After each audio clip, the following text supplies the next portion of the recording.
Good afternoon, everyone. I would like to welcome everyone to our March 24th, 2026 Planning Commission meeting. There's a couple of things I'd like to go over before we really get into the proceedings. Number one is if you could please turn off any audible device, cell phones, watches, tablets, anything that may make noise during the presentations, we would appreciate it. For the Planning Commission, wanted to remind everybody that the Planning Commission is a recommending body to the Board of Commissioners. So any action taken today, favorable or non-favorable, will be forwarded over to the Paulding County Board of Commissioners meeting at the next meeting. I believe the next meeting for this, Mr. Robinson, is April the 14th. April 14th, 2 p.m. So April the 14th meeting is where these will be forwarded to. And then if there is anything that is for the City of Hiram, they will be forwarded accordingly to the City of Hiram for their review. When it comes to the proceedings, as we get to the applications, every applicant will come to the lectern or the podium and they will present their name and then they will be able to opportunity to present their application. They will be allotted 15 minutes for their presentation. And again, those, if there is anybody else that is there on behalf of that application, they will share those 15 minutes. As we question the applicant, either through staff comments or through the Planning Commission itself, those minutes will not be counted towards the 15-minute allocated time for the applicant. And once the applicant has an opportunity to give their information, there will be a opportunity for any opposition or anyone that has any questions for that applicant to have their opportunity to come and voice their opinions as well, and they will be afforded 15 minutes as well. And again, those are going to be collective 15 minutes. So if there are multiple people that would like to speak, either on behalf or in opposition, those minutes are shared between everyone. Let's see. At this time, I would like to ask the Planning Commission, y'all have all been given a copy of the meeting minutes from our February the 24th meeting. Do we have any questions or comments about those meeting minutes?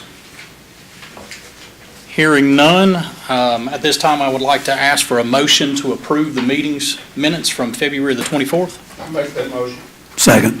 We've got a motion by Mr. Leggett and a second by Mr. Callahan. All in favor? Unanimous. All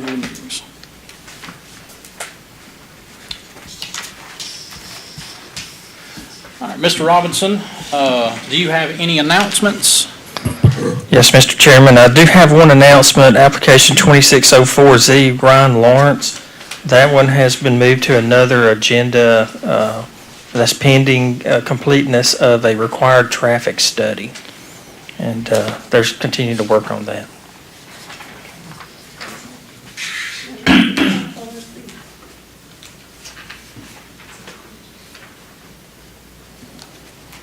That one's not showing up on any in your agendas. We just went ahead and removed it. Okay. All right. Thank you very much.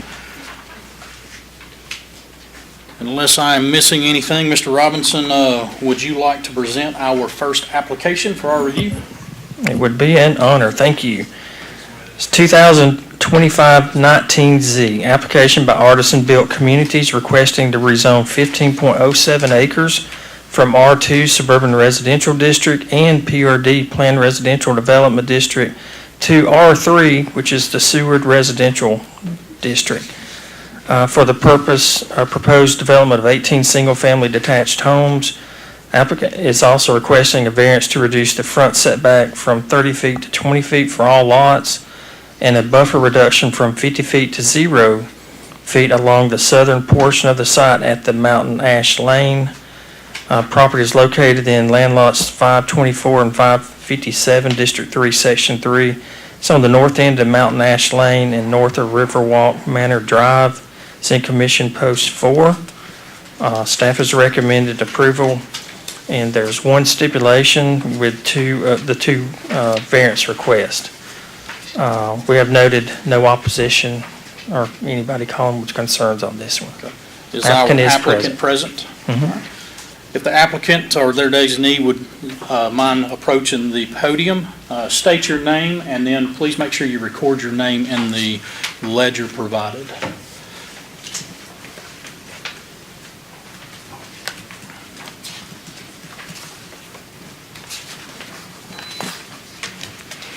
Good afternoon. Good afternoon. My name's Joel Larkin, and I'm with the law firm Sams, Larkin and Huff in Marietta, and I'm pleased to be here today on behalf of the applicant. As Mr. Robinson indicated, this is a relatively small tract of property comprising a little bit more than 15 acres. It's part of a approximately 30-acre tract owned by the applicant at the dead end of Mountain Ash Road, and this is internal to the Nature Walk development, which is part of the larger Seven Hills planned community. This property was rough graded along with the southern property years ago pursuant to a permit with the county, but it's been held out for development because of issues related to providing sanitary sewer or septic to the lots. And there'd been an ongoing discussion with the Paulding Water and Sewer Department over the years. Those issues have been resolved, and this application is a portion of this property that gravity flows into the sanitary sewer system. It is currently zoned a mixture of PRD and R2, and the applicant is requesting to zone it to the R3 classification, which is the base residential classification for sewered lots. Applicant proposes building 18 lots on 15 acres, so that's just a little over 1 unit per acre. There is green space being held out. That's about 40% of the property. The proposed rezoning is in conformity with the comprehensive land use plan and allows for consistent development of this property with the adjoining properties as part of the master plan community. As a part of that, because we're going R3 now rather than PRD, which is how the balance of that neighborhood had been developed, we're seeking a front setback variance.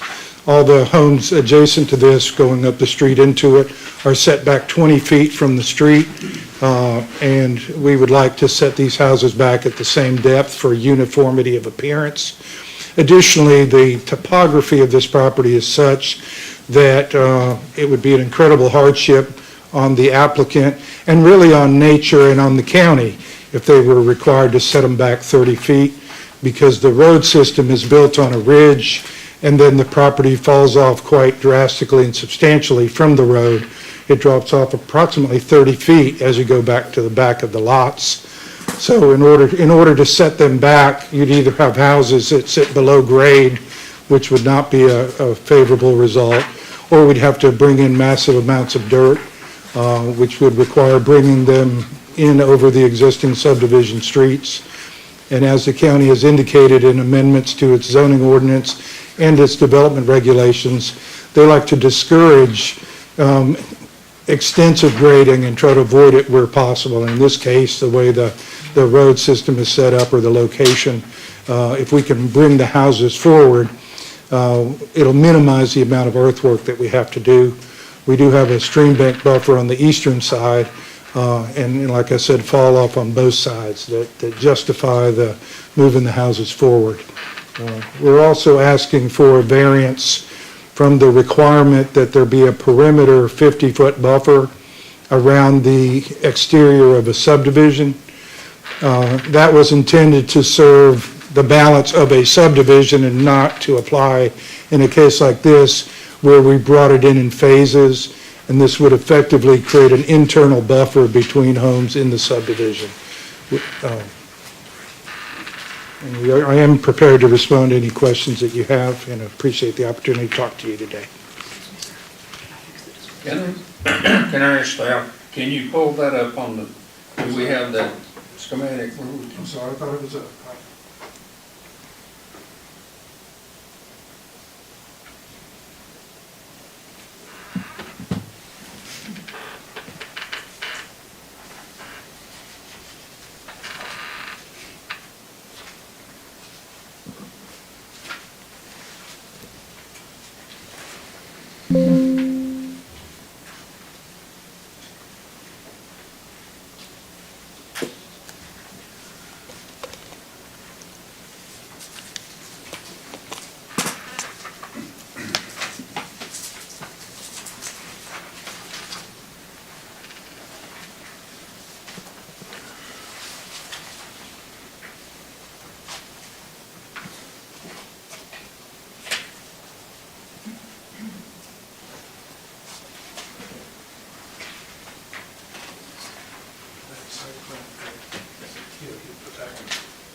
Thank you. Mr. Leggett, the existing lots that are already developed and occupied are to the south of that.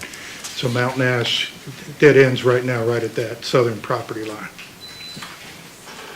Okay, I have a question of you. Sure. It's showing a street going off to the left there. What street is that going to? That would access the balance of that 30 acres that I told you at the beginning of my presentation. We're working on the sewer issues on that. We think we have them worked out, but we didn't at the time that this was filed. So that could possibly be further development. We anticipate that that could be maybe another dozen or so lots. And then topographic and natural features would cut it off, I believe, at that point. And you'd be looking for R3 on that also, or is it currently zoned? It's also zoned R2, so we very well could be looking at R3. I don't have the engineering on it in front of it, but likely. That would be consistent with the development in the area. And is that also the reason on the reduction from 50 to 0? Is because it would affect the, between those two parcels? That would be an issue again if staff interprets it to be a new separate subdivision. That was the reason for the 50-foot reduction would be if you treat these 18 lots as a subdivision, then you would buffer it against the subdivision to the south. But if you treat them as two phases of an existing subdivision, then it wouldn't apply at all. So that's and I would suggest that maybe the county consider maybe clarifying that in the UDO, because I think the intent was to be around the perimeter of the subdivision and not in phases. But that's for another day. Well, Mr. Robinson, kind of elaborate on that. The two lots that are adjacent to the development to the south, I mean, that's really the only two that touch anything that's existing, correct?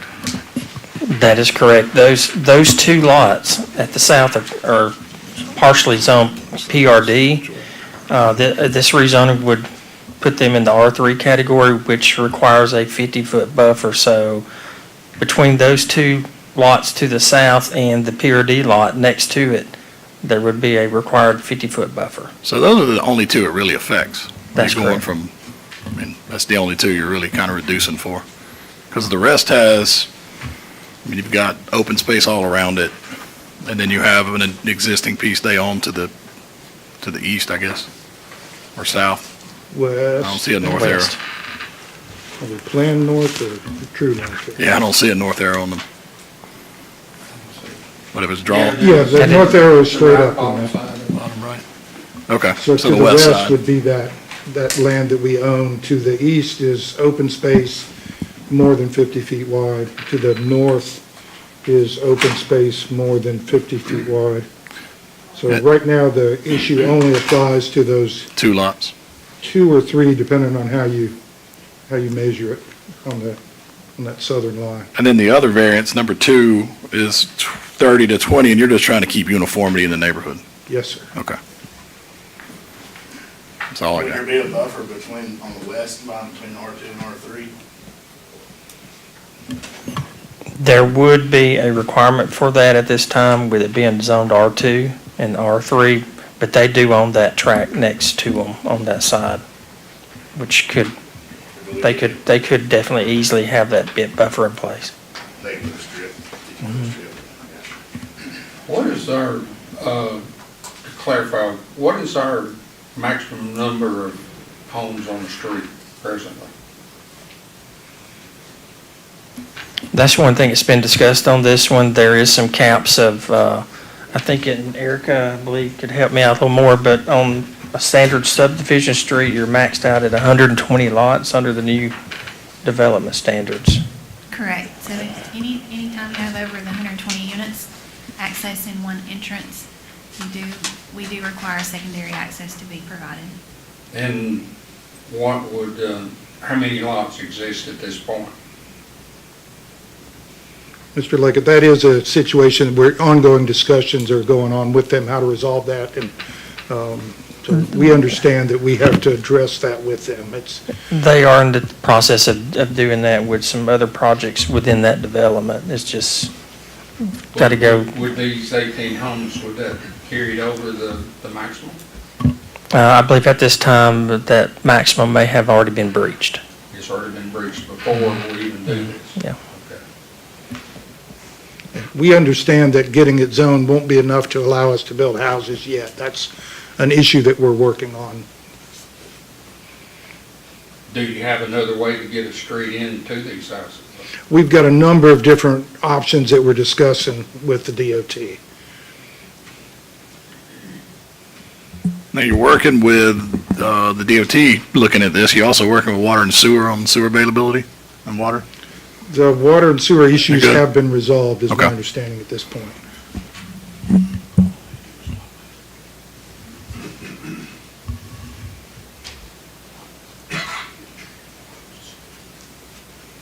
Now, you're looking at a different zoning, but you're following the same, is it the same builder? You're building the same plans as the previous phase, or?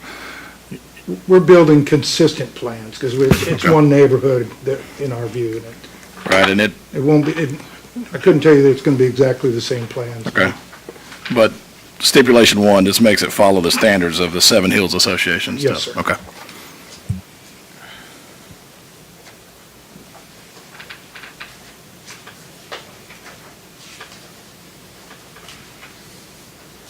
For those additional lots that I'm going to call potential Phase 2 of this, that we're not really talking about now, but you said that there's a possibility of an additional lot, or I guess another 12 potential lots in the future.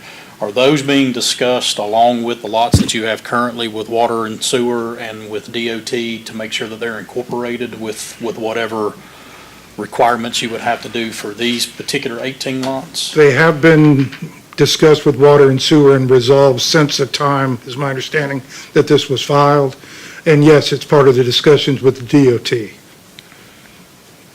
This applicant is developing all of Nature Walk, and it's, there's all kinds of little pieces that they're connecting together to solve the various issues. And the DOT issues involve moving, a couple different road improvements in different areas that are off-site to this.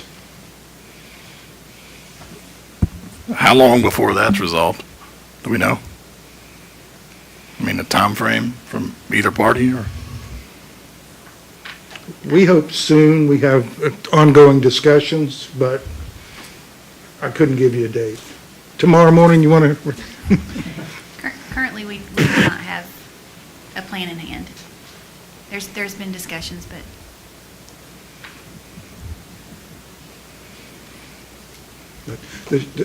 But in follow-up, it'll probably be a little while before any houses appear on these sites.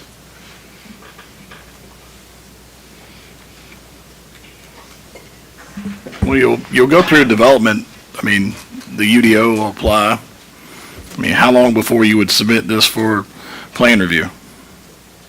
I mean, you guys would have to have all that figured out during development. Can you help me with that, sir? Yeah, hi, I'm Cal McShann, I'm the land director If you don't mind, just make sure that you write your name in. Yes, sir.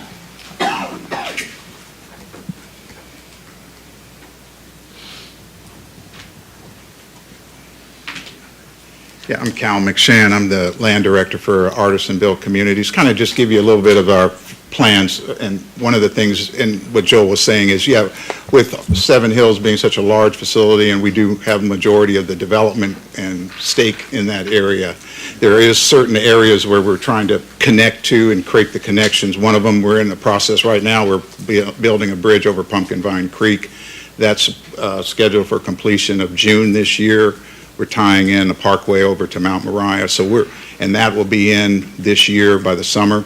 So we are working some connection points. We're working on some other connection points with the DOT to give us additional connectivity and circulation through the community. So we are working through all of those details. So even with this zoning, I mean, this property, it would be a while before we would kind of jump right into it, because we're kind of working another section of the development right now. But we are working with all the departments to, create that connectivity and keep that circulation for the benefit.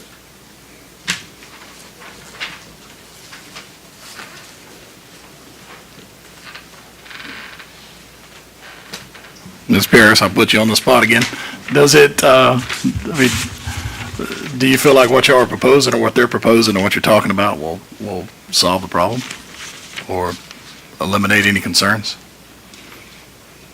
So for Mountain Ash, this phase, it ties into Riverwalk Manor. Riverwalk Manor is the only access into the majority of Nature Walk, which will service over 400 homes. Per the development regulations, anything that has 400 units should require 3 access points. Currently, we have 1 access point, Riverwalk Manor, and an emergency access through the transfer station. We are in discussions with another connection that would connect from Azalea Crossing over. So there are other locations that we are discussing to have that 3rd access point. We are still in discussions with that. We do believe that would help pull the majority, a good bit of the traffic from Riverwalk Manor, or give that secondary access. So residents, users in the neighborhood would have another option outside of Riverwalk Manor to get to Seven Hills Boulevard to help meet the development regulations. But we do not have that plan currently formalized and in place. But you would hold the development, the final plat, before you get all of that worked out? I mean, there wouldn't be an issue of building permits or a plat recorded until you have, if that's a concern for the neighborhood. I think. But if the zoning went through, it still would have to go Right. through. We You would have to still get an LDP. You know, would the LDP be issued if that's not worked out, I guess is my question. My thoughts are, I would, as well as any project that comes through, they would have to meet the standards of the development regs. And if there's one outstanding issue, that would need to be resolved prior to issuance of permits. And then from y'all's side, and you understand what they're asking. We understand, and, it's a chicken and egg kind of thing. Right. We're proposing to make substantial improvements, and this allows, to get these approved ahead of time, justifies those improvements in the expenditures. But we understand that we're not going to get building permits to build on that without solving the situation. Yeah, Mr. Steele, if I can address, you may acquire the zoning that you desire for a piece of land, but there's a separate question there, and that's whether you comply with the development regs. You may have the zoning, you may not comply with the development regs, and if you're out of compliance with them, you won't get the necessary permits Right. to build whatever it is you desire to build, even though you may have the zoning. So I think it's a multi-step process. A lot of people sometimes think, well, I got it zoned, that means I should be able to build this here. It's like, no, you have to comply with the development regs as well, and I believe that's what Mr. Larkin was also articulating in the specifics. And once we kind of identify the lots on the ground, then we can count the lots Right. and get connect them appropriately.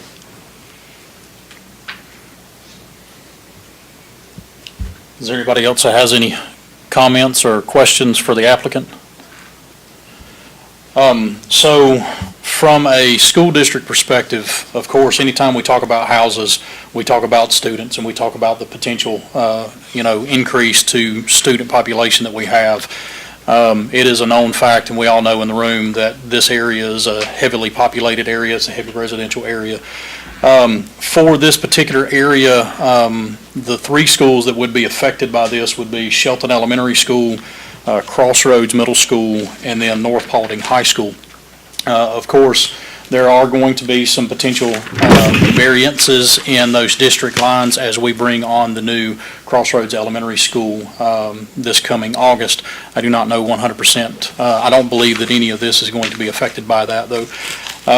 It is a 18 total units, and then with the potential of another 12, but those are not calculated into this, would increase our student population by roughly 12 students. So for a smaller development, you were talking about a smaller number of kids, but what I would like to point out is the area that we are talking about, currently Shelton is at 109% capacity. The reason that we are building another elementary school is because of the capacity of Shelton, the capacity of Abney, and just the capacity of that area. Crossroads Middle School, which has been open for a year, is currently at 87% capacity, and it is growing in that community. And then North Paulding High School, coming off of the recent addition that we did to add additional 40 classrooms up there, we are still at 105% capacity, down from roughly 145% capacity. So we have moved in the right direction, but we are still in a situation of overcapacity from a percentage standpoint. So I just wanted to share that information with the group. At this time, if there are no additional questions to the applicant, I would like to ask if there is anybody else in the audience that would like to speak on behalf, meaning they are for the applicant, if you would please come forward. Seeing none, is there anybody in the audience that would like to speak against or in opposition of or have questions for this application? Seeing none, we have been presented the information from this application of 2025-19-Z. At this time, I would like to ask if there is a motion for the recommendation of this application. I make a motion of denial for the reason that we're already over capacity on the number of houses on that street, and this would greatly increase to that number. I think we would be setting a precedence of something that I don't want to see us do. So I'm recommending denial for that purpose. So I have a recommendation of denial. Do I have a second?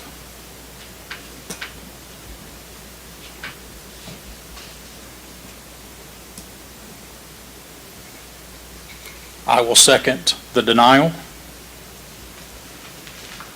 So now I would like to call for a vote for that recommendation of denial. All in favor?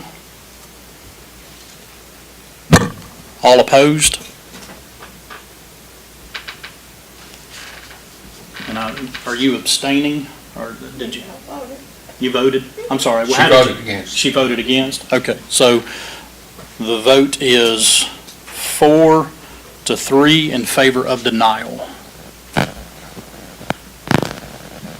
Just to clarify, commission members, are we clear that that's the vote? It's a little bit more difficult to see the votes down here. We're a little bit lower. 4-3 in denial, Yes. which is 4-3 in favor of the motion that was made. That's Okay. correct. Thank you.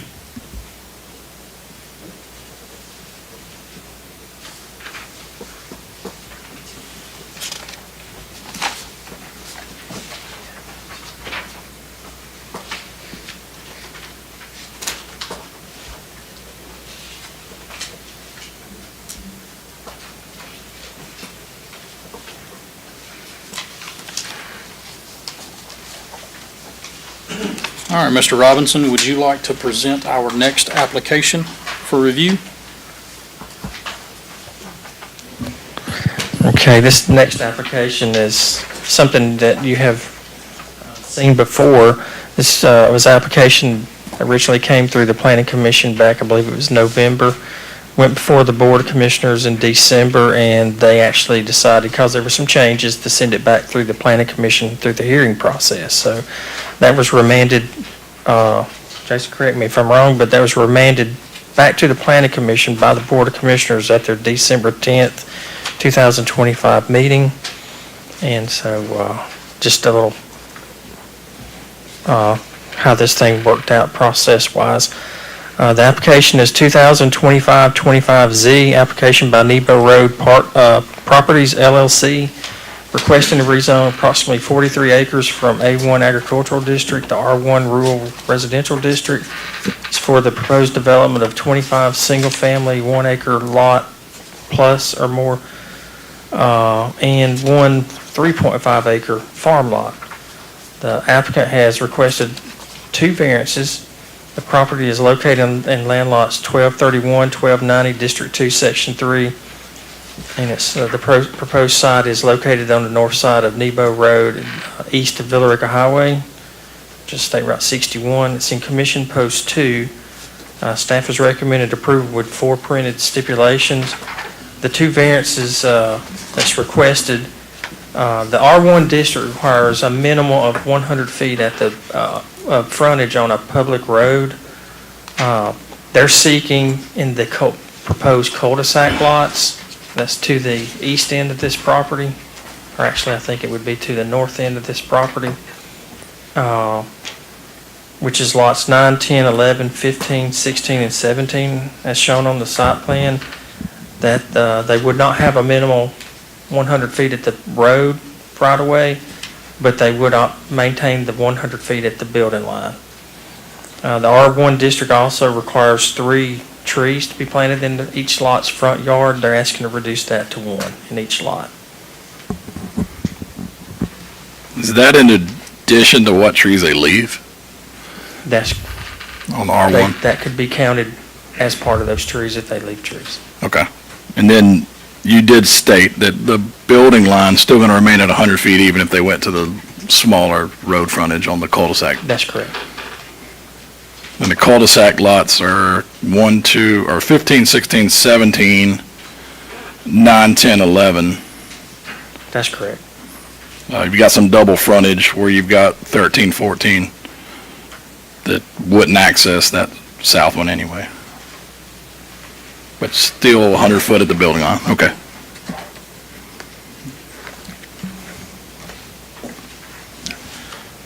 So is the applicant present?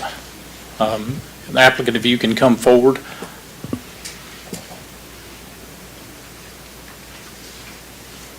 And just for the record, this site plan is the original site plan. The lots to the south there, where they're kind of long and skinny, they've been, that's where some of the lots have been reduced, where they would meet all the R1 setbacks and public road frontage requirement. Is there an updated site plan that we can see? It should be one in the packet. I still see 28 lots on the screen, but 24 in the packet.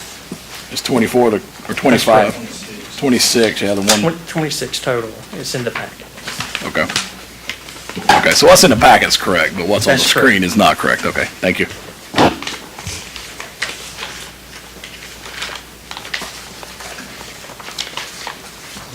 What is the major difference between what was presented before and now that I haven't seen? Why would it be kicked back to us? Because I don't see a major change, really. They were seeking a whole lot more variances on lots. In the original one, the lot 4, 5, 6, 7, and 8, in that area, they were not meeting several of the standards from width and length requirements to This one's right. That road one's- frontage requirements and setback requirements. All that's changed on the new layout. So in the new layout, like 5 through 8 are definitely wider than 5 through 9 on the old layout, That's correct. other than 8. Yeah.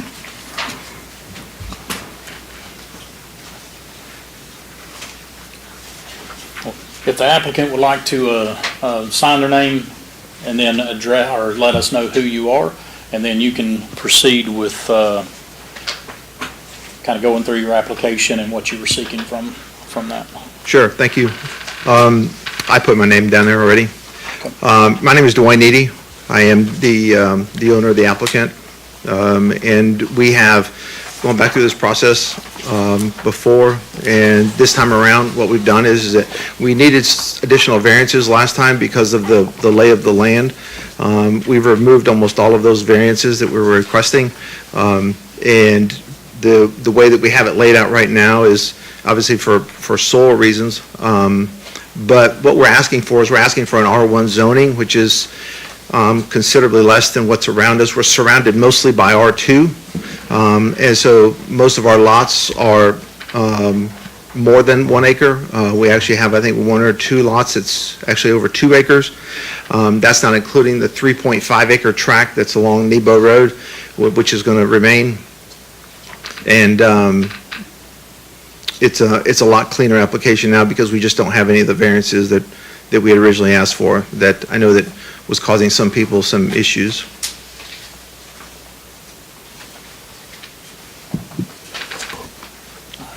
Thank you. I know that we've already kind of started the questioning process. Are there any questions to the applicant themselves? Or are there any questions or additional questions to staff? Yeah, I'll start. On one of the pages on the letter of intent, you have stipulations written in here. Is that stipulations you're providing? The 26 parcels, 2,000 square foot minimum, looks like,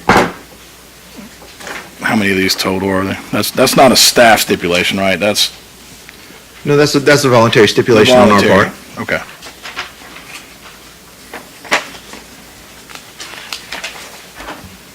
Will 13, 14, and 15, will they have access on both sides of the property or just single access? They're just going to all have single access. Yeah, that's actually in the back of 13, 14, and 15. That's actually a very steep drop-off right there because of the creek. And access on the backside of those lots is virtually impossible. That's the reason I'm asking about, because of the creek, that's the reason I'm asking. Yeah, there's really no way to cross that. It's virtually impossible. Is that the 75-foot impervious buffer that's shown along the edge? Yeah, in the back of those lots. Did you, Mr. Eady, did you look or consider moving your pond between 8 and 9 to over by 11 and then reconfiguring 9, 10, and 11 to where you could get the 100 feet? We have, and I wanted to, but our problem is that our level 2 soil study shows us that we need to keep the property back there in behind 10 and 11 in order to get adequate soil for the Okay. septic systems. And where the pond is right now is soil that is not suitable based on our level 2 study. So, yeah, we weren't crazy about the location of the pond ourselves, but we feel like we didn't have a lot of choice there. When are you going to do level 3 or level 4 for the health As department? soon as we get through zoning and we get ready to do development, we're going to do a level 3. And you'll do that before you submit for an LDP from the county? Yeah, of course. And then if that's the case, then you may come back and change the configuration of this? If we could move that pond and move it farther away from the road and farther out of sight, that would be great. And that may reduce your double frontage lots, 13 and 14? No, those lots are pretty much going to stay like that because of the slope that's there. Actually, there's a couple of places, I think it's like at the back of lot 14, where it's literally a vertical drop-off for about 20 feet. Last time you were here, I think it was 1,600. I asked, would you do 1,800? You're asking, or you're stipulating you'll do 2,000 square feet heated. Yes. Is that correct? That's correct. Okay.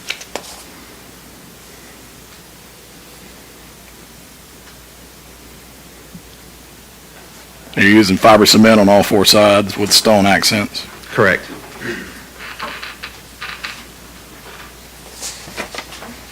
Mr. Steele, Yes, sir. as you're going through those voluntary stipulations, just know that number 6 on there is not a zoning. It's something that is required, possibly required by development regulations, and I don't believe that one could be a stipulation that the county would Right, I mean- want to waive. And Following the completion of the public hearing, hypothetically, if there were a motion to approve, and I'm not saying that there will be, but if there were, I would recommend that you make a motion adopting the voluntary stipulations in addition to the staff stipulations, as long as those voluntary stipulations are not in violation of the existing development regs. We don't want to give anybody the impression that because the applicant put a voluntary stipulation in, and if that stipulation violates a development reg, that somehow it's now been waived.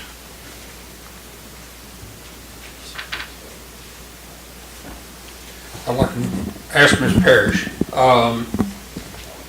as far as the frontage on Dallas Nebo Road, with the proximity to the school, I believe it warrants a left turn lane and an accel decel lane. Is that possible? So per the current county development regulations, streets that are collectors and higher are referenced as having left turn lanes. One thing that we do allow is traffic studies to be completed and to look at the amount of traffic that's going to be generated by that development. And if it's less than, they can submit a waiver for the waiving of a turn lane. But typically, on a collector or higher roadway, we require left turns and right turns at those entrances. What is the distance to a school here? Are we within a mile for the, Oh, no, it's less than a quarter. It's definitely less than a mile. so does the new UDO, do we still have the sidewalk requirements There's too? sidewalk requirement, and And I don't- that's a stipulation. there's a stipulation in We're here. building sidewalks without curb and gutter? If you do, we allow that. It has to be at least 5 foot from travel Okay. lane. But we, Well, I travel that road daily, and if it is a yes vote on it, I would like to see an additional stipulation of a left turn lane going in the east direction into the subdivision, turning left, and then there will need to be at least a deceleration lane going west. Is that determined by the DOT or is that determined by the traffic analysis or That traffic is study? determined by my traffic analysis, where I have to No, I'm sit- just- I have to sit there every day now, and there's not even anything there, so. Before we go too much further, since we're talking about voluntary stipulations and we're talking about other stipulations that have been put in by staff, you have had an opportunity to review the stipulations that have been put in and recommended by staff, correct? Above and beyond the voluntary stipulations that you've recorded? Okay. Just wanted to confirm that. And you see, sir, you're in agreement with the stipulations? Yes. And Ms. Paris, on the stipulation number 2, the 6-foot sidewalk along Nebo, am I missing where it's calling it for internal? no, To the neighborhood? We are not requiring it internal, just along the road frontage. Does the UDO require it internal? I mean, we built them internal before. I don't know if the zoning requires it. Well, no, it was always with the proximity of the school. I mean, Copperleaf, I built sidewalks, I think that is, internal and then external. The others are around there. It was always held on the proximity of the school, I'm pretty confident it does say internal also. Which is It back wouldn't to not require having the curb and 6 gutter. foot, but that is a requirement that if they But if would it- be but- subject to a waiver but if the UDO requires it, that'll be caught at during the plan that, review during the process. LDP process, so the plan review. Yeah, Mr. Steele, just to clarify, we're Planning Commission rendering a zoning decision. If the UDO pursuant to the development regs require certain things, those things are then required unless they're waived or varied. Correct. I know that whether that be a turn lane or things of that nature. Voluntary stipulations are stipulations that the applicant says, hey, I'm going to do this, regardless of what's required. What the government's going to require is what are in our development regulations. There can be some zoning SIPs, but again, a lot of this deals with plan review and development regs and not necessarily zoning. Correct.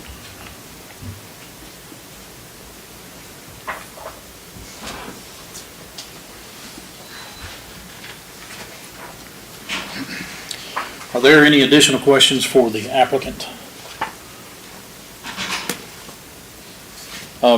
To go back into, from the school system perspective, again, when the application was presented to us back in November, I listed out some of those numbers at that time.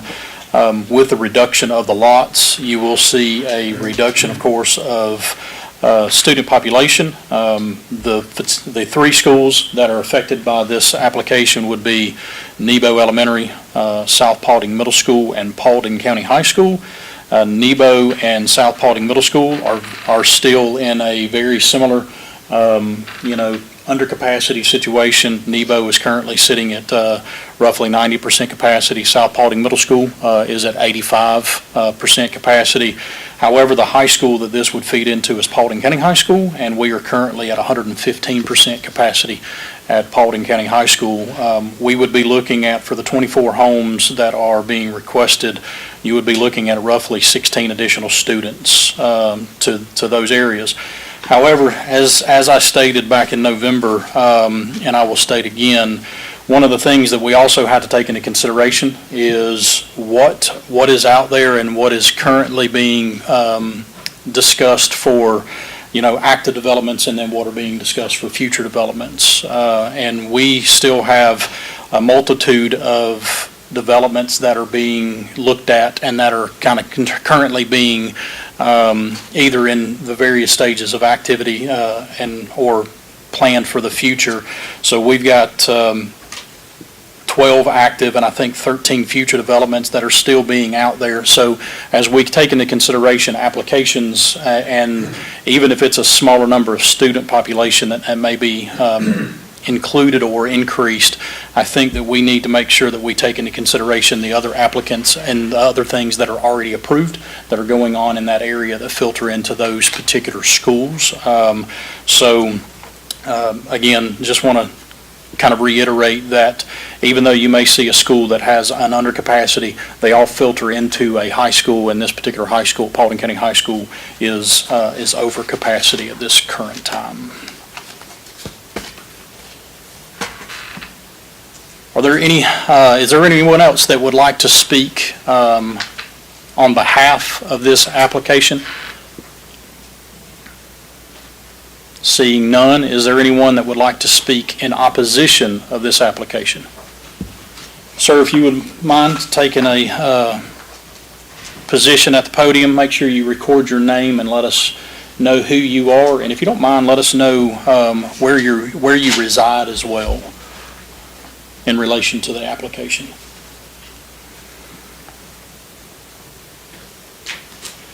Good afternoon. I'm Raymond Phillips. I do live in Post 2. I don't live relatively close to this application, but my daughter who is here, she lives directly across the street from it. So I'm still in the Post, and to be honest with you, I don't know that it would matter to me in this particular situation. I appreciate you pointing out the fact of the approved lots. We all have to consider that R2, do I have a limit here? You will have 15 minutes, yes, sir. Okay. I do appreciate the fact that you point out that there's plenty of approved lots, and those that aren't approved as lots, they're zoned R2, which is basically an approved lot. We do know that already. That can be developed upon. So yes, absolutely, you have to consider what's approved and what's there and what can go into those school systems and what can go on that road. I would also point out that based upon the last part of y'all's discussion, that the plat that is being presented is incorrect, because there may or may not, from what I understand, may or may not have to have some internal street sidewalks. There may have to be a sidewalk that goes to the school, and there may or may not have to be A-cell, D-cell lanes. So it's incomplete at best. I would like to ask, did you guys get an email I sent to you earlier today? All right, good. All right, thank you. I just want to kind of go over the letter of intent real quick. It talks about 43 acres which are requested rezoning from agricultural to R1 with a minimum 1 acre lot. It says this property is nearly completely surrounded by R2 properties, and R1 meets the current land use plan. So this rezoning would be less dense and less impactful than the surrounding properties. Well, that is not necessarily true unless the zoning map has changed in the last couple of hours, because the property directly east of here, there's a 25-acre agricultural zoned plot of land that pretty much covers the entire east side. Bordering on one corner is another agricultural property. If you just skip one R2 property, you go 200 feet, you run into another 150 acres of agricultural property. So to say that it's going to make it less dense by we would have to be less dense to think that adding 20 lots in lieu of 8, that is not less dense. 8 is less than 20.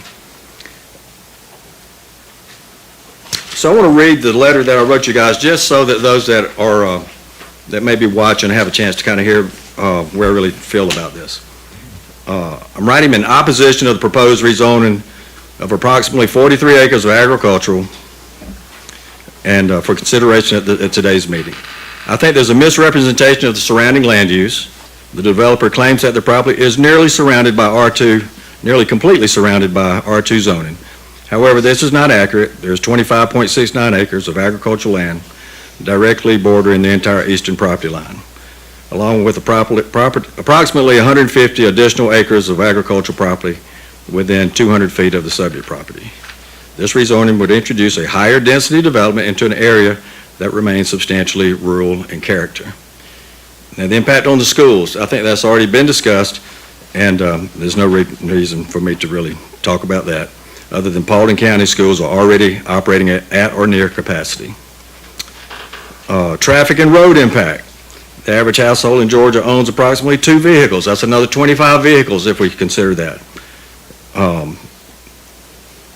Equates to 50-plus vehicles and 50 vehicles and approximately 200 to 250 additional daily trips. Paulding County already faces congestion and limited road capacity. Public safety impact. Additional homes increase demands on fire, EMS, law enforcement, contributing to longer response times, increased strain on public resources. Most all this that I'm saying here, as we all know, we've experienced it, or at very least we know it. Density increase. The current zoning allows for approximately 8 homes. My understanding is that ag zone property, you can only have 1 home per 5 acres. 40 acres ends up being about 8 homes. This represents a 3-fold increase in density and sets a precedent for further overdevelopment. The policy concerns is, and I think this may have already been going on, that a precedent has been set in the past that you can come to Paulding County and you can take a piece of property that's zoned agricultural and we can change it and turn it into a high-density development. Now, I know that scares people to say high density, but 8 homes compared to, or 28 homes or 25 homes compared to 8 is high density if you live in that area. That's way more homes than what's currently required. My feeling about this altogether is that if a builder or developer wanted to come to Paulding County, it should be kind of known that, hey, we're going to protect the lots that we got. To me, this was a softball. This was a toss-up. It was an easy no. You guys recommended denial, and then it got somehow wound up in the commissioners' meeting, and then it got reverted back here, and denial is the proper request. Now, I understand that you guys are just making a suggestion, and they can or they cannot listen to the suggestion based on, I imagine some of them placed you on this board for some reason. Maybe it's because of your knowledge, your abilities. So you would think that some of that would be listened to. I appreciate you mentioning the school system every time you're up here. You know, it's, I actually talked with a former commissioner who I said, you know, the school system is already at capacity. And he asked me, are they really? And I'm like, I don't know who's reporting the numbers, but they say they are. I'm taking the numbers that you present as truth. They are really at capacity. Are our roads really at capacity? Yes, they are. We can't get roundabouts built that we need built. We can't get to and from. Mr. Leggett's getting backed up on Nebo. My daughter can hardly get out of her road out of her driveway at times on Nebo as it currently exists. Yes, certainly that's the fact. Law enforcement. We know they're already they're still short of law enforcement on here. I think Sheriff Henson is doing a fantastic job. But adding more students, more cars, he's going to take more resources. We already know that a house, taxes on a house does not represent and create enough income to offset what it costs to service those houses. If we want industry, yeah, we can talk about that. That's something different. Today we're talking about this.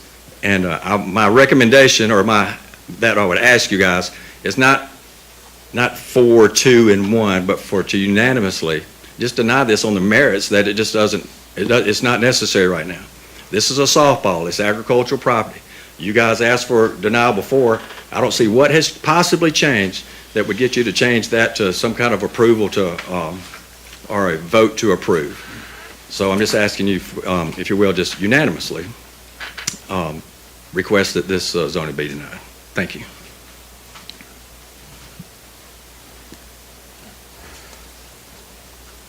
Is there anyone else that would like to speak in opposition of this application or has questions for this application?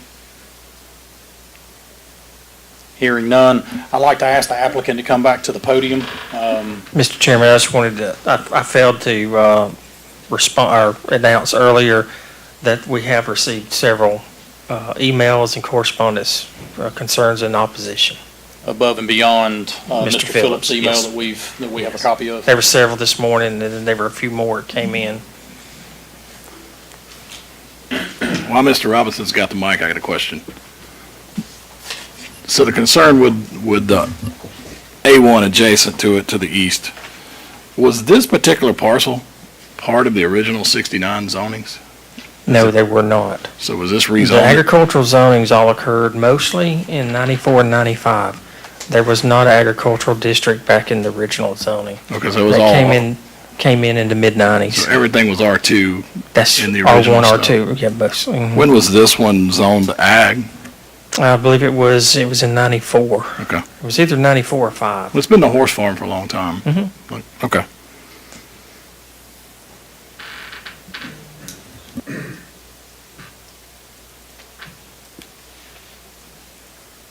Yeah, they held rodeos there during the 60s and 70s when Bobby Jackson owned the property. Well, you have an opportunity now, if you would like to address the opposition. You still have some minutes remaining on your portion. So would you like to address any of the concerns that have been brought to light? Sure. First, there's no really point arguing the surrounding property zonings. I mean, that's public record. It's easy to see that the majority of the properties that are touching this is an R2. We feel like that for this particular location, there is some A1 just to the east of us, but that's the only place that there is. We feel like this is kind of a good transition zoning from an R2 to an A1, go from an R2 to an R1 to an A1. We feel like that's a proper use of the zoning. The schools, obviously, school crowding, overcrowding has been a problem for most counties around the metro Atlanta area for a long time. There's not much that we can do about that. But, we are trying to do a small development here. We're not trying to do something big like a lot of the other big builders are. We're local guys. We're trying to make this nice. Everything's going to be more than an acre. So we're trying to do a good neighborhood that will blend in well with the surrounding area and complement the area. Mr. Eady, question for you. The last time you were here, it didn't receive a favorable recommendation to the Board of Commissioners. It failed. And then it's been sent back to us. I asked you at the last one, I don't remember the answer. If it doesn't receive the zoning from the Board of Commissioners at their next meeting, regardless of which way it's voted here, are you going to pursue developing it with the 8 lots as opposed to the 25? Will you still develop the property? We don't know. At 8 lots, it's not economically feasible. I think that was the answer last time, so Yeah, it it's hasn't just, changed. Okay. yeah. And we own this property already, and so yeah. I mean, if we don't get the zoning, obviously, it's going to be a significant financial hit for us.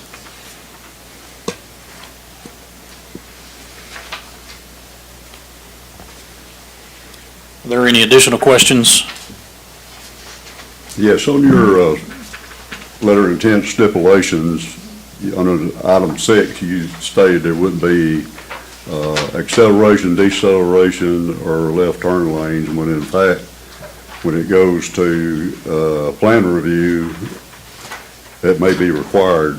Do you understand that? Yeah, I understand that, and we're going to, we'll work with them and see how that plays out. Is that correct me, Mrs. Parrish, it most likely will have to have left turn lanes, acceleration, deceleration lanes.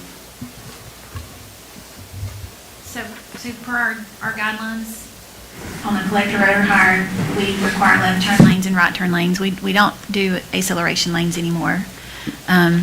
However, a developer can submit a traffic study and request an administrative waiver if they're interested in something like that. We have to look at that, very closely to see that it meets certain requirements and thresholds. But when it is initially submitted, collectors and hires should have a left turn lane and a right turn lane. Yeah, that is a, in between the school and a very busy intersection there at Nebo Road and Highway 61.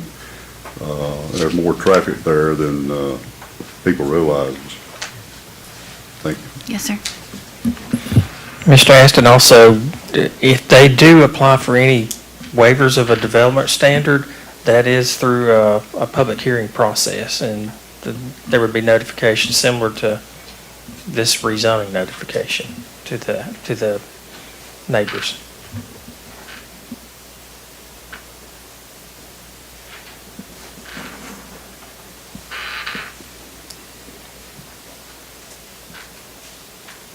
Are there any additional questions? So the voluntary stipulations, a large majority of those are, looks like to me, are going to be handled under the development regulations. Is that correct? I think what we would do is we would make a recommendation, if we would make a recommendation to include the voluntary stipulations per Mr. Phillips' recommendation, as long as with a caveat, as long as they do not conflict with development regulations.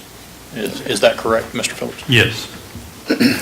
And Mr. Rakestraw, it's kind of a mix between architectural and development. Yeah, just for the R1 district does not require the curb and gutter or street lights, which is stated on number 5. No, still weird. Curb and gutter, no curb and gutter with sidewalk is weird to me. Yes.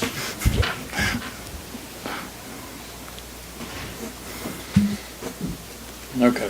If there is no additional comments or questions, we have a staff recommendation of approval for application 2025-25-Z with 4 listed stipulations, 2 listed variances, and 6 listed voluntary stipulations that, as long as they do not conflict with development regulations. I believe there's 12. I'm sorry. There's 12 12, volunteers. I'm sorry, yes, sir.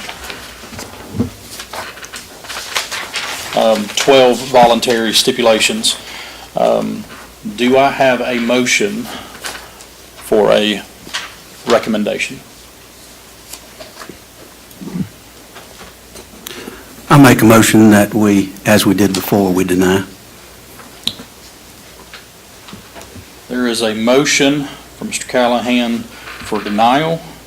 Second. Do I have a second? Second. Second from Mr. Aston. All in favor? All opposed? Vote passes for motion for denial 5-2. Do we need to record who made the vote? We got it.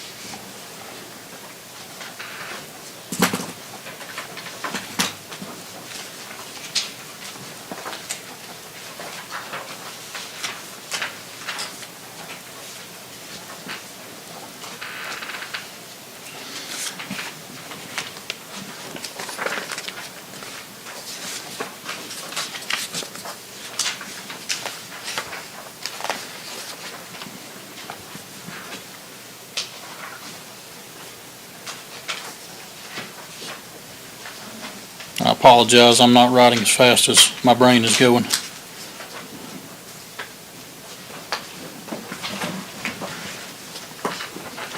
All right, Mr. Robinson, would you like to present our next application? Yes, sir. Thank you.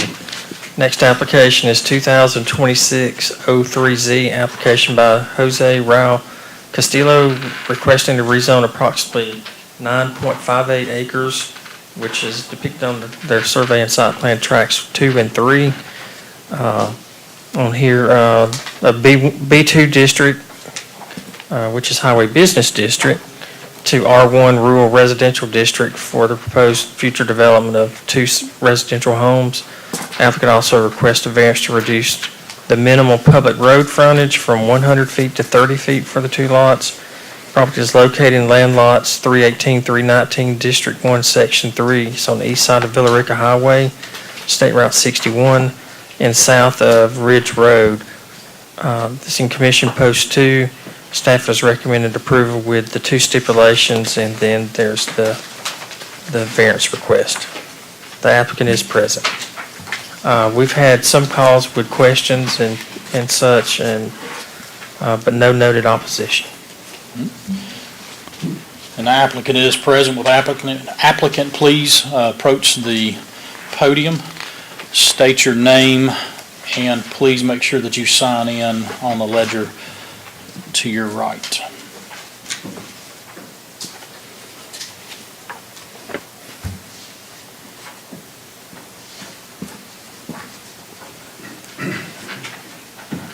Good afternoon, everybody. I appreciate you guys taking the time. My name is Jose Raul Castillo, as you mentioned.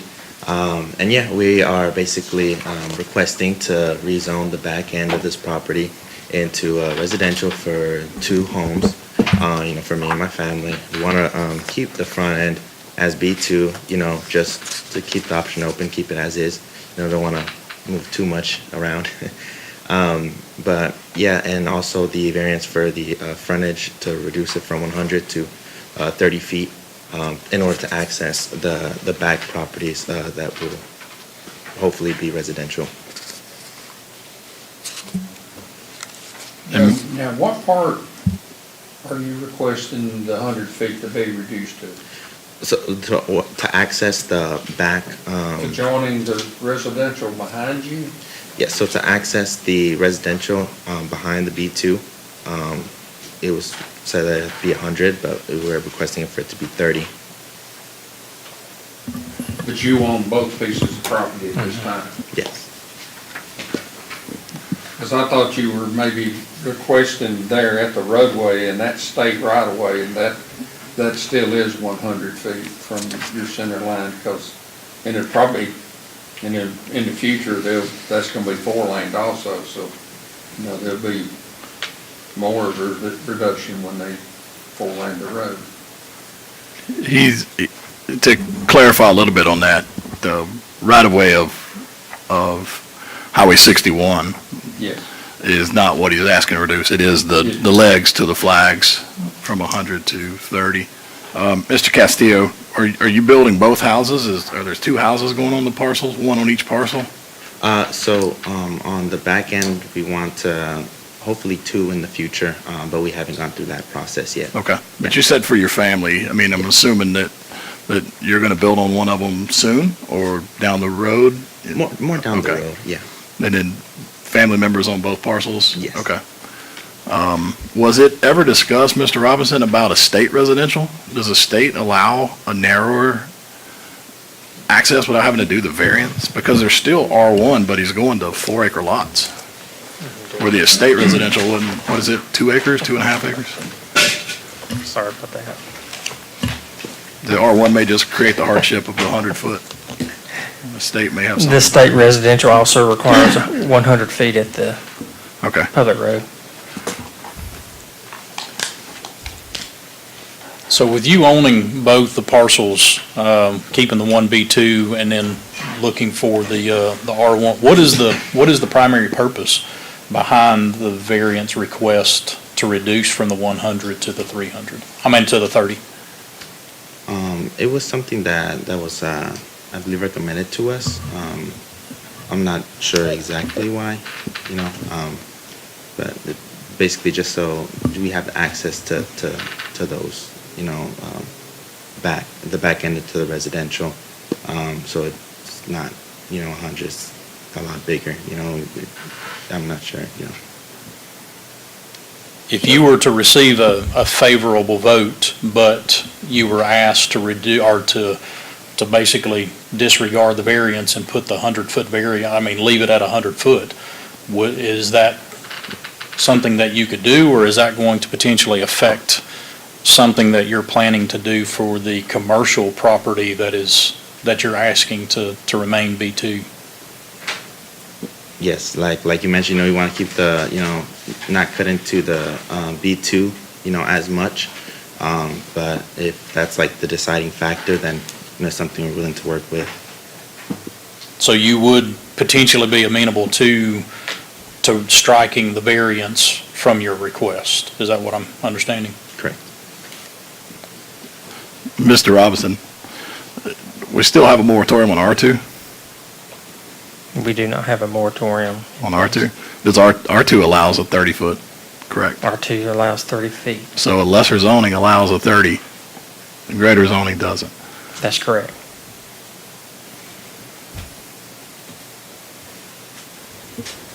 Mr. Robinson, is a easement, 30-foot ingress egress easement allowed in R1? It is allowed in R1, but it does state that the minimal public road frontage for an R1 parcel is 100 feet.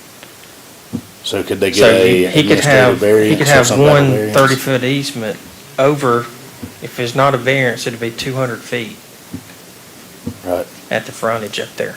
But if they had a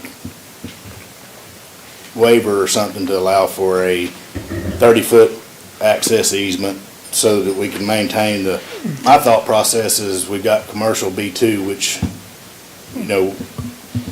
once it's rezoned, now you're gonna have 50-foot perimeter buffers around that B2 tract in addition to the 200-foot that you're That's already. correct.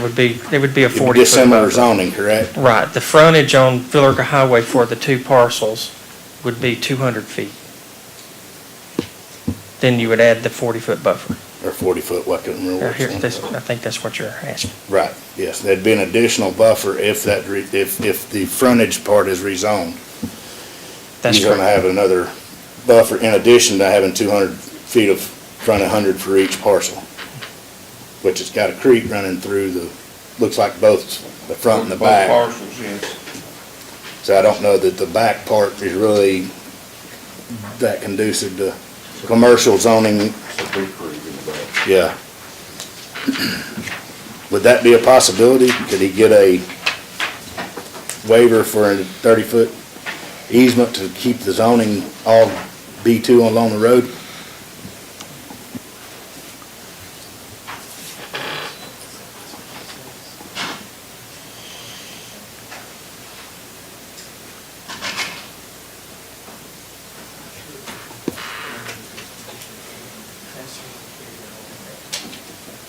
The only problem that I have with the reduction of it is in the future, he decided not to build on that commercial. And whoever owned these two tracks in the back, they would have that 30-foot instead of the 100 that we presently have.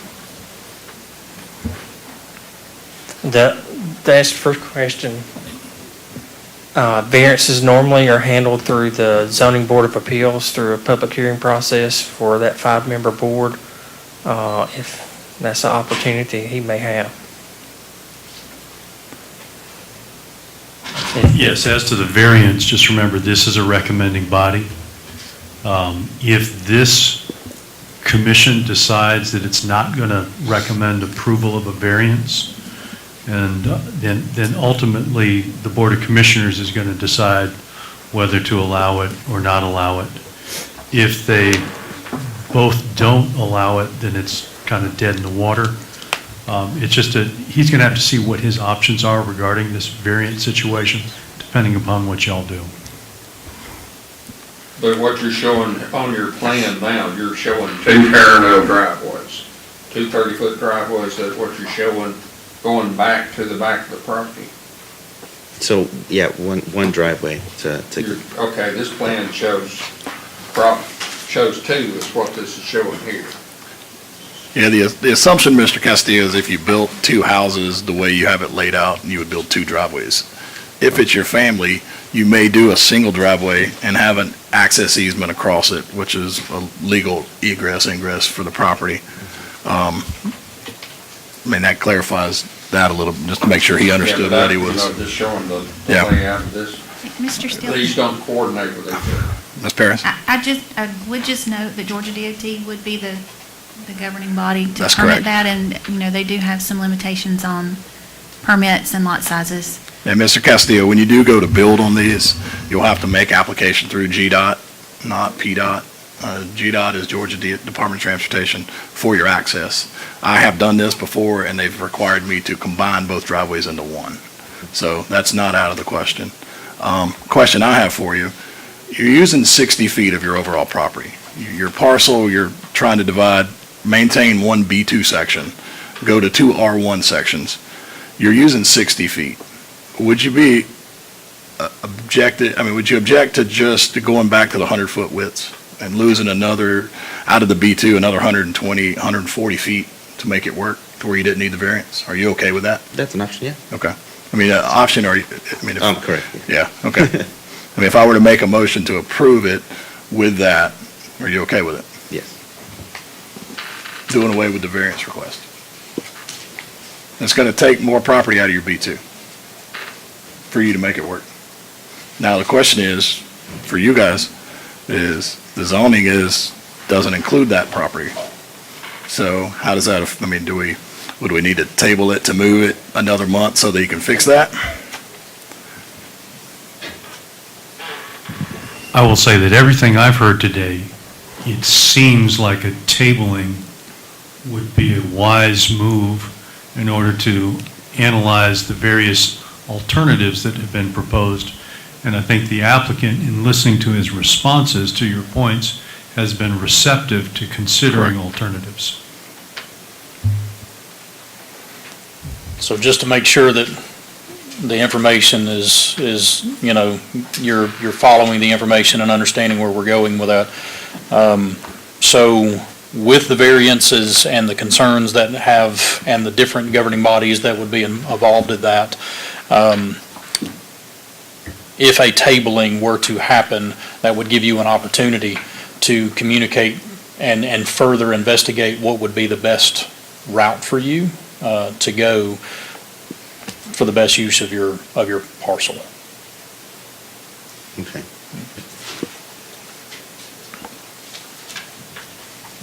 Your proposed location of your two homes, there's a large creek in the back. Are you proposing to place it on the west side of that creek or the east side of that creek? On the east side, The east, or behind the creek, yeah, be the west side? the west side. You do plan to cross the creek? Yeah. Okay. The back creek. And also you have to cross the front creek on the west side with a drive, so, we noticed that the adjacent landowner to the north has a 30-inch pipe in his, driveway, so that actually, runs full within heavy rain, so you would need to make sure you put a large enough pipe, in that cross drain there. Yes. Also, Mr. Castillo, do you do this for a living? Do you build houses? Are you familiar with building and developing? So we're in more the renovation Okay. side of, residential and a little bit commercial. So, we haven't fully developed like any property yet, so that's Okay. kind of something new for us. But, trying to start out building something for our family would be a way to get our, kind of feet in the water, kind Okay. of see what this whole process is like. So you're showing two lots here. So one of the first things you typically do with property is you evaluate the soils. And if you listen to the previous zoning, they did a level 2 soils. you'll be required to do a level 4 soils. Have you done any soils work to see if your soils are suitable for septic yet? Yes, we Okay. did have a perk test done, and it was approved. Yeah. Okay, on both parcels? Yes. Okay.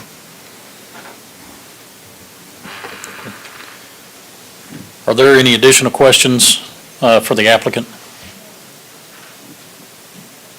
All right, thank you, sir. Are there anybody in the audience that would also like to speak on behalf of this application?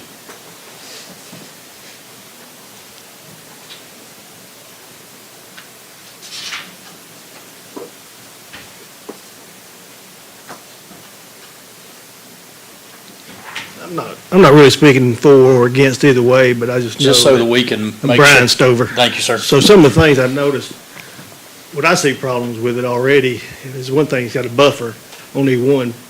So you could not put a driveway in on a 30-foot buffer, a 30-foot piece of property when you do the undisturbed buffer. And another thing, I just think the man might need to know that all zonings have sunset clauses. And I heard that he said he would have no plan on building anytime in the future. Well, with the sunset clause of 3 years, I just think that maybe he needs to know that, so that, say, if he wants to build in 4 years, the zoning's not gonna be there for him. So anyway, like I said, the thing I see with 30 foot, I think there's a 25-foot buffer on the state residential. That gives you 5 foot to do a driveway. I just think, I'd hate to see him have a problem then too, so thanks.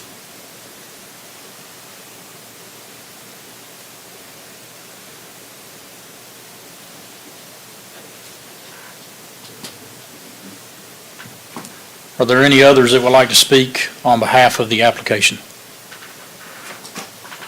Seeing none, is there anyone that would like to speak in opposition of the application? Seeing none, we have a recommendation from staff for approval of application 2026-03-Z with 2 listed stipulations and 1 variance request. Is there a motion for this application? I make a motion to table it for Mr. Castillo to work with staff to look at other options for access. I second the motion. All right, I have a motion from Mr. Steele to table the application and a second from Mr. Rakestraw. All in favor? That would be no one opposed. That is unanimous to table the application to allow the applicant an opportunity to further work with staff and further investigate options for their property. Mr. Wicks, just as a point of clarification, will be tabled to the next Planning Commission meeting, which, Mr. Robinson, is when? April 28th, 2 PM. Ah,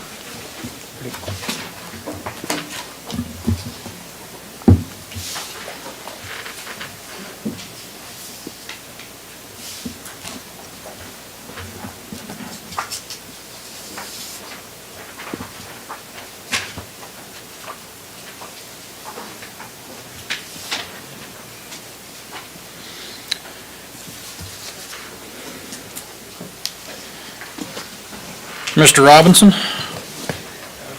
do we have anything else on our yes, we do. agenda for today?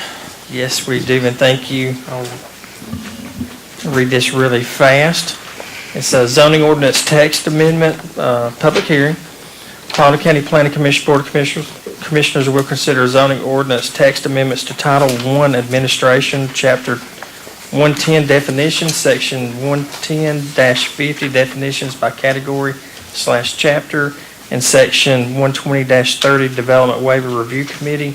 Title II Zoning, Chapter 220-40 Technology Park Overlay Districts, Section 240-140.03L, and Table 240.5. Chapter 280, Planning Commission, and the appendix of the Unified Development Ordinance, Paulding County, Georgia. Good afternoon, lady and gentlemen.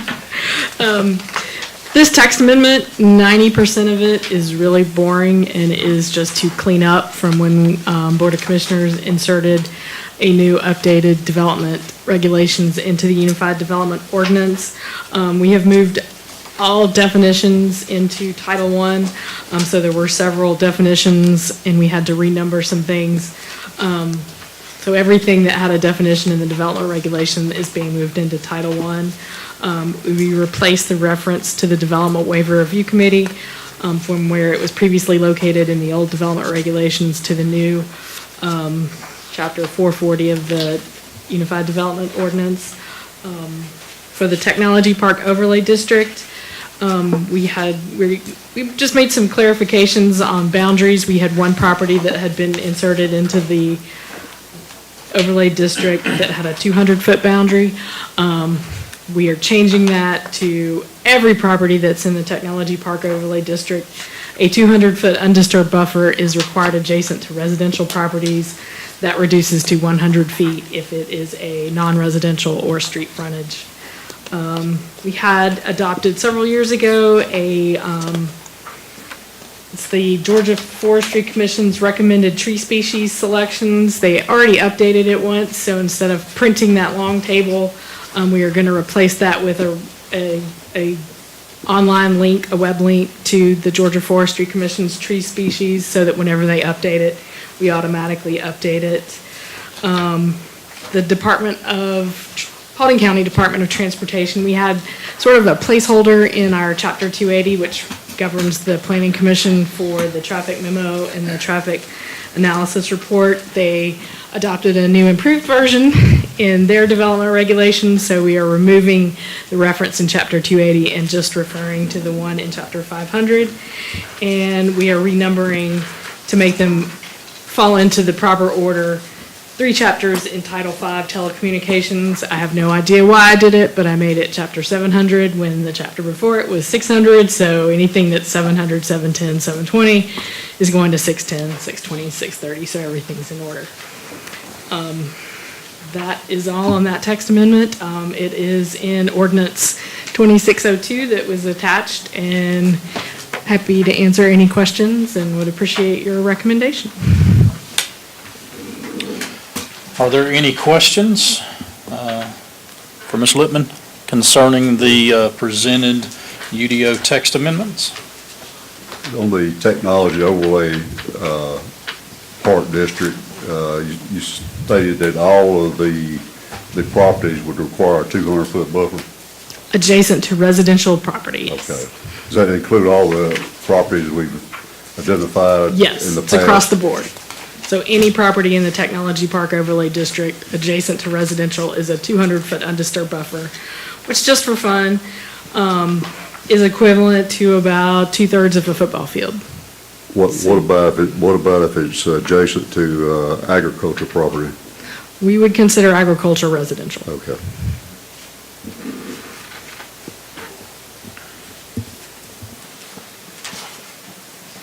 Thank you. Are there any additional questions, concerns, comments, statements? So for my own benefit, on our voting sheet, there is not a listing for this. So do we go through a standard voting recommendation and just don't record it on the voting sheet? I would say definitely go through a standard vote. I would also see if there's any members of the public in favor or opposed. Okay. Is there anyone in the audience that would like to speak for the public hearing portion for the presented UDO text amendments? Hearing none, is there anyone that would like to speak in opposition of the presented UDO text amendments? Seeing none, we have a recommendation for adoption of the UDO text amendments as presented. Do I have a motion? I make a motion that we adopt the UDO text amendments. A second. I have a motion to adopt from Mr. Ashton and a second from Mr. Steele. All in favor? Passes unanimously.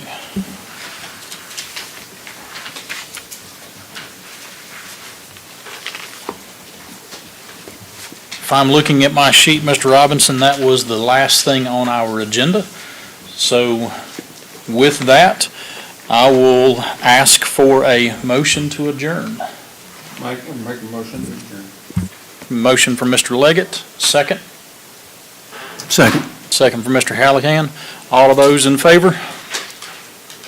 Passes unanimously. Thank you very much.